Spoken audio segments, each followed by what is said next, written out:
So this is the PiStation I built this week. It uses RetroFlag's PiStation case and their LCD, and then there's a Raspberry Pi 4B 2 gig in there, and then I'm using a 128 gig. I can't remember whose SD card. It's a higher speed one.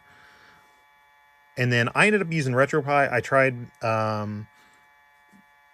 Batacera. I tried Recall Box. I had issues getting them to recognize this monitor. Like, I could get them to run and install, and they would want to use the left video out, and I had various cables, and I just always had inconsistent problems getting them to bring up the display after the install and reboot. So using let me lower dimness here.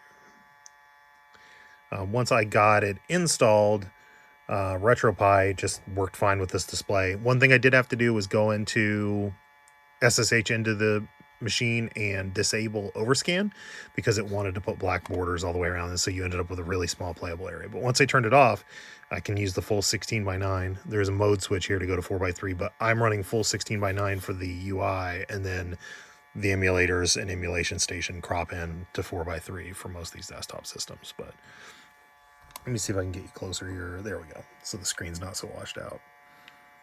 But have all my emulators.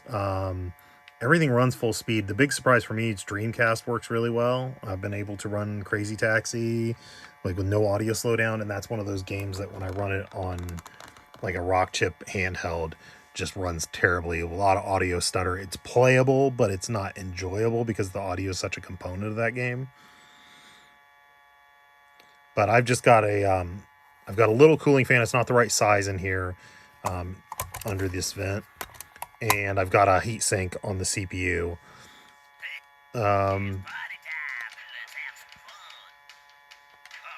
And I'm not having any overheat issues so far. There are side vents on each side.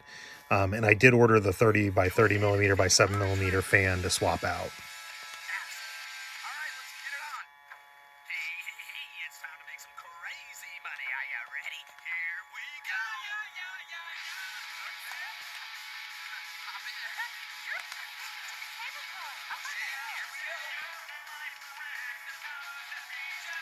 So you can see this is running full speed. I need to adjust the analog dead zone on the joystick because it's wanting to make me push the joystick. I think it's set to 16% by default. But that runs fine. Oh. Exit. N64 seems to run well. Oh, I selected. I meant to exit.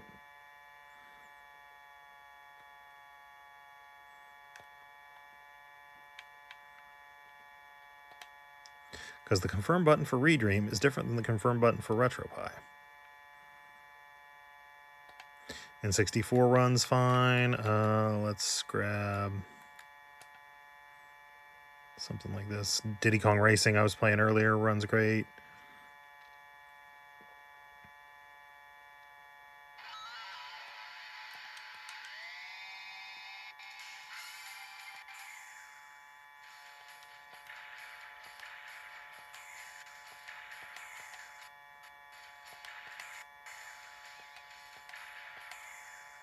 Weirdest thing about N64 is you always have to fiddle with your controller assignments unless you're using an N64 controller through an adapter, because nothing is really laid out the same way. But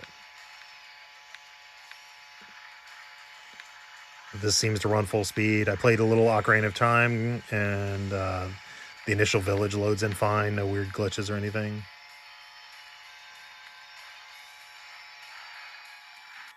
So that's good. Yeah, I'm real impressed with how powerful the Pi 4... Oh, I accidentally got in here. Sorry.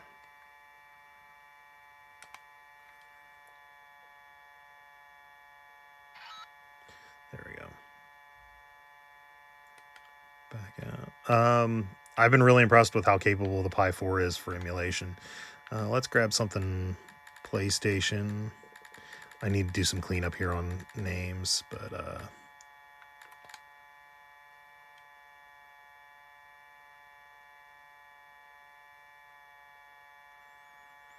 And hopefully that new fan will be quieter because it'll be a larger size.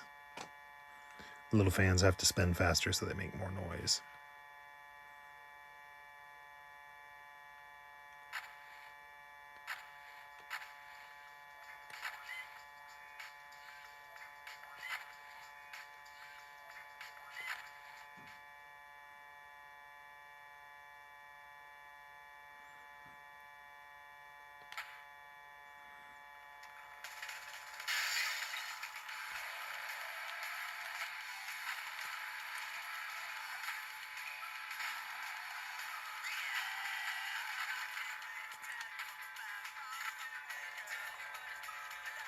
I don't remember how to play Tony Hawk, but it runs, the music runs, no stutter.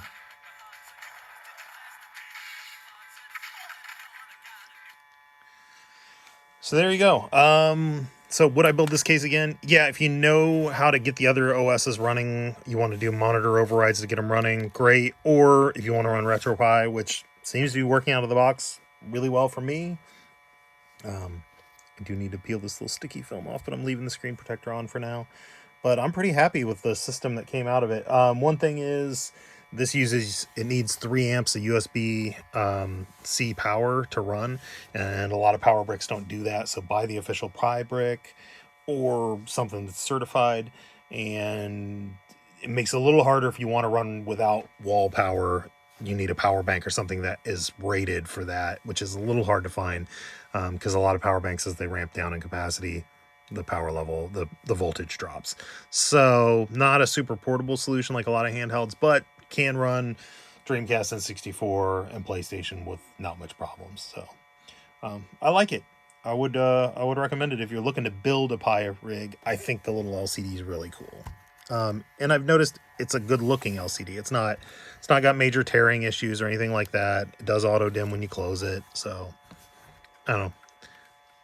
1010 would buy again.